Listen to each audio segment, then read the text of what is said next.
Good evening Sheffield, I'm Jordan Roberts and you're watching What's On, your daily guide to events happening in and around Sheffield. We'll be interviewing the people that make things happen, reviewing shows and events, and generally exploring what keeps the Steel City going strong. With lots to look forward to, make sure you join us every day at 6:04 on Sheffield Live. In tonight's programme, we'll be speaking to Johnny Douglas and Penny Raven, the minds behind Pecha Kucha Sheffield, an evening of entertainment, education, socialising and networking like no other. We also took a trip to Sheffield's new street food event, Peddler Market, to see what it's all about. With all that to look forward to, make sure you stay tuned. Let's kick off the show with the live music section.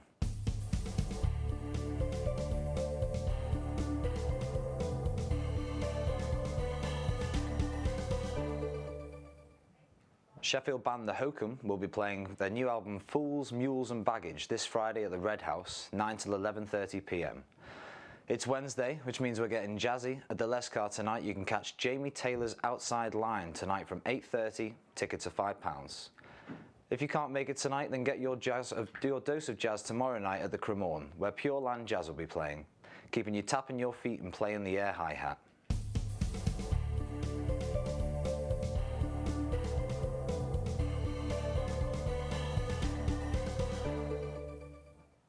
That should be enough to keep your ears occupied for the next few days, so let's move on to our arts and culture section.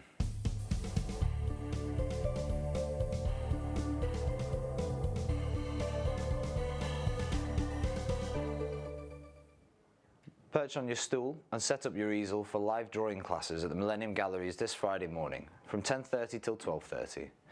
If you fancy a giggle, why not pop down to the Last Laughs Comedy Club this Friday and Saturday with guest MCs Bobby Sparkler, Brian Lacey and Steve Gribbin. If history's your bag, then why not head down to Weston Park Museum, where you can see a talk about Roman coins find in the Sheffield area. Entrance is free this Thursday, 1 p.m. till 1:45 p.m.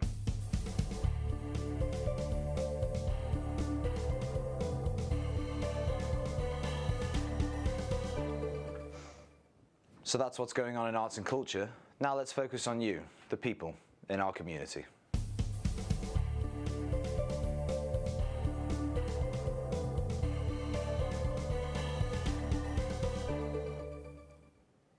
Make sure you attend Crafty Friends this Thursday for cake eating, fire watching and some craft. 2:30 till 4 at Strip the Willow.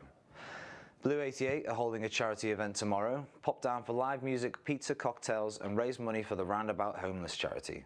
Doors are at 6:30 p.m. If you do a pamper, head down to the pop-up cosmetics shop. It's a 2-day event in the Florentine and it starts at 10 a.m. If you go along, you also get 20% off your food bill, so it's definitely one not to miss.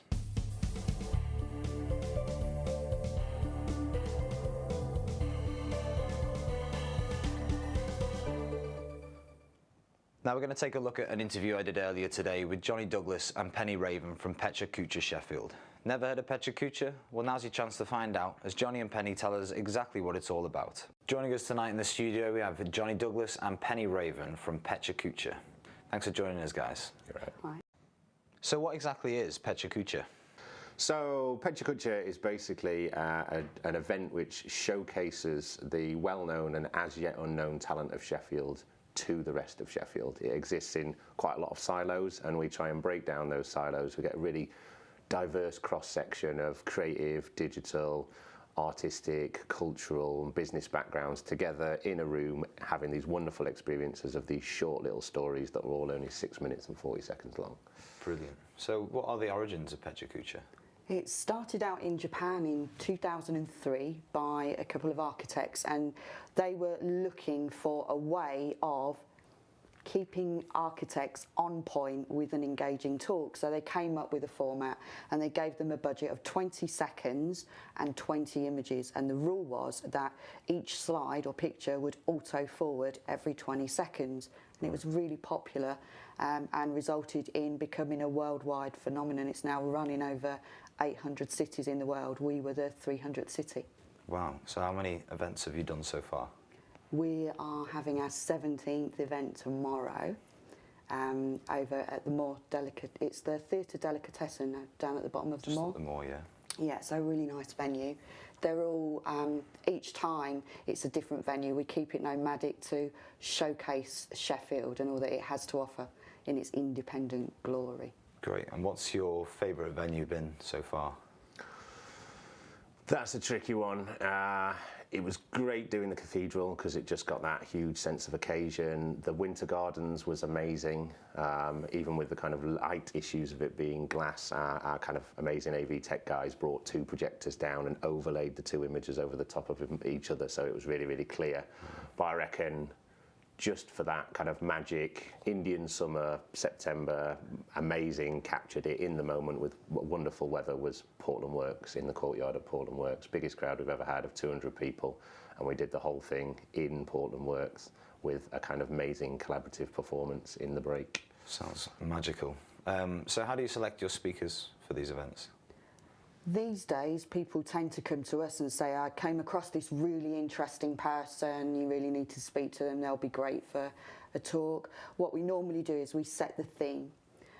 So when we set the theme, we get in touch with what we call our PK family, which is past speakers, people that help and support the event through volunteer, and both the universities are really happy to give us like professors on specialist subjects. So it's just really everyone, I guess, helps curate a show, but it just doesn't matter if someone's known or not known. Anyone can have a go at it. It's more about what they do that's interesting, that becomes interesting to us. Right. So from start to finish, talk us through a usual Pecha Kucha night. So the doors open at about 7:30. We kind of get the show going from about 8 o'clock, 8:05, with some warm-up stuff, sometimes performance, and then at 8:20, which is obviously 2020 on the 24-hour clock, you've seen what they've done there, we start the first presentation. We usually have 3 or 4 presentations in the first half, intermingled with kind of short video that's kind of inspirational or funny or quirky. That's kind of something that we do different to other PKs. We've kind of brought that element of short video in. Then we have kind of 45, 50-minute-ish break with some sort of live performance in there. Sometimes it's an acoustic set, sometimes it's a band, sometimes we kind of pull off these quirky, weird, collaborative performances. And then the second half again runs for about an hour with 3 or 4 more presentations with short video. And then we kind of bring it all back together, sum up the evening, thank everyone that's involved, because we've got an amazing team of about 20 people, all of whom kind of support us on a voluntary basis. So it's obviously massively important to thank all of them. And then that's the evening done and time for a beer. Oh yeah. So out of all your events, who's been your favourite speaker so far? Oh gosh, we've had over 100 speakers. So there's lots of different interesting ones. I think the important thing about the talks is that people have the ability to make you cry, make you laugh, hold a mirror up to the way that you think about something. So there isn't really one standout for me, I think. In terms of most swearing, probably Ian Anderson. Mr. Anderson takes that crown. We've pushed the boundaries a bit as well. So we had a magician doing 20 magic tricks, 20 seconds each. We had a beatboxer layering up their different parts of sound 20 times. We had a mentalist messing with people's minds 20 times, 20 seconds each.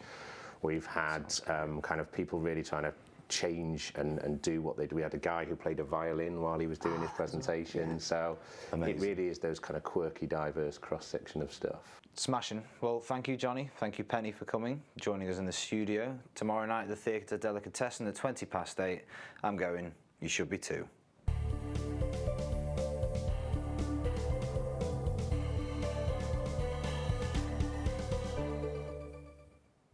On Friday, you can see the Racquetball Club Championship Doubles Finals at the Hallamshire Tennis and Squash Club, located next to Encliffe Park on Ecclesall Road.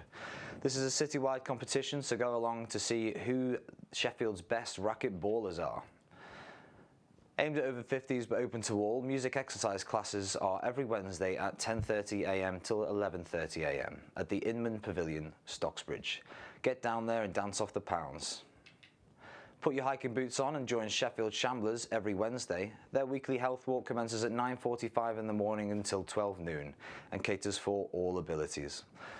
There's a one-off joining fee of £2, which is an absolute bargain. Next time they're in Chapel Town, but their walks range all around Sheffield and in the surrounding areas.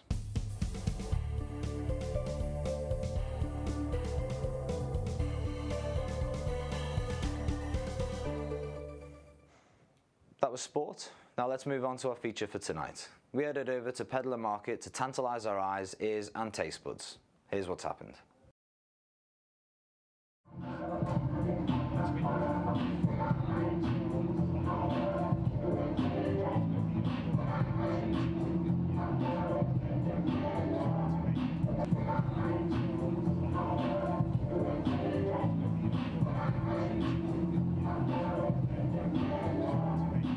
So I'm Ben Smith, and I'm involved in organising Peddler Market.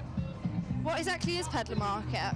So it's quite a simple concept really. It's a street food market at night time, and it's a way to bring a collective of really good street food traders to Sheffield, put alongside it some good music, some good live performances, and some exhibitions of local artists in Sheffield as well. So it's a kind of a showcasing of foodie talent and other creative talent in Sheffield. Who exactly have you got here? Like, how do you find the retailers? So I run a street food operation called the Hot Box, which is a craft beer bar and a horse box, and I've traded with a lot of these traders at other events. So it's really about trying to attract the best traders that exist across the UK. There's a really exciting street food scene in the north now. Many of our traders come from Manchester, Leeds, and we have a really good mix of traders in Sheffield as well. And it's trying really to entice them to Sheffield. This is obviously a new event, but it's been successful so far. And we try and curate a good mix of different food styles as well. So, you know, we don't want 8 burger bars. We want a mix of lots of interesting things, and particularly this weekend we've got some really interesting stores and some really interesting cuisines. Changing it from Friday night to Saturday night, having a different mix of traders as well. So yeah, we hope to grow it. We hope to kind of create a really good audience for the event this year, and we've got plans to do 4 to 6 events a year in Sheffield. How much time goes into organising each event? In theory, it gets easier each time you do it because it's the same kind of model.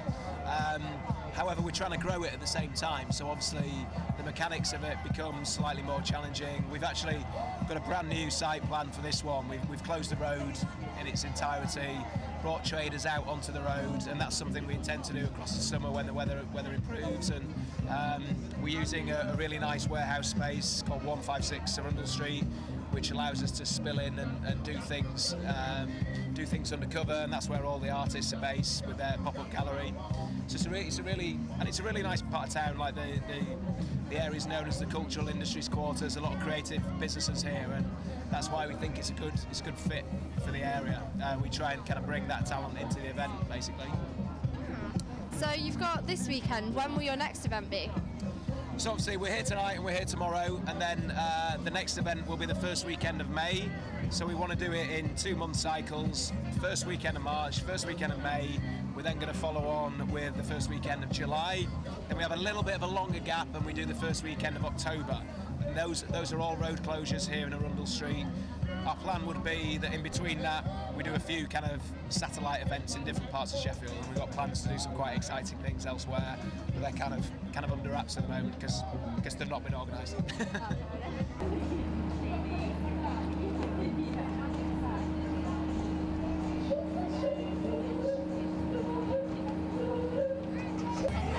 Well, I've already had a grilled cheese and still a little bit peckish, so I went for a hip hop chip shop fish biters.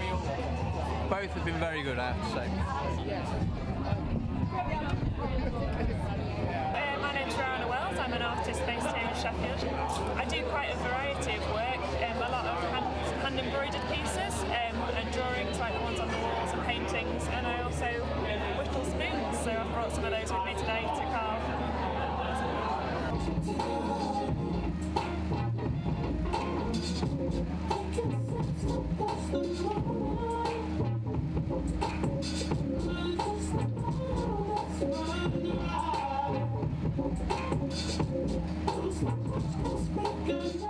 That was Peddler Market, which will be running the first weekend of every other month on Arundel Street. Don't miss the next event, which falls on May 1st and 2nd. That's Bank Holiday weekend.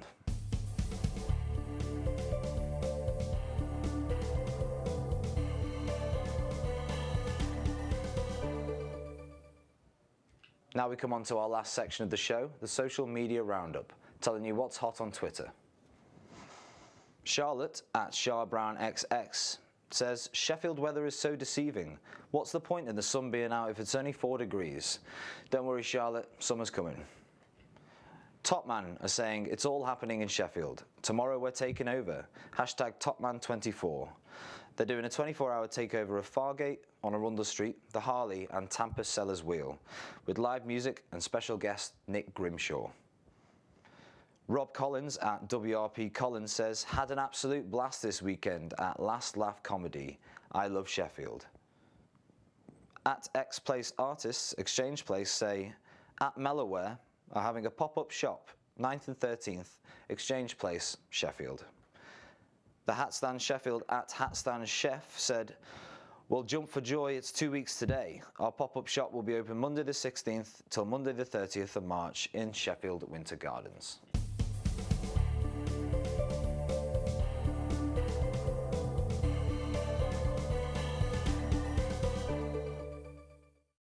That's it for tonight's programme. Make sure you let us know if you have an event via our email, which is what'son@sheffieldlive.org, or you can get us on Facebook and Twitter at Sheffield Live. What's On will be back on tomorrow night on Sheffield Live at 6:04. Coming up next, we have our daily news programme. Thank you very much for watching. Good night.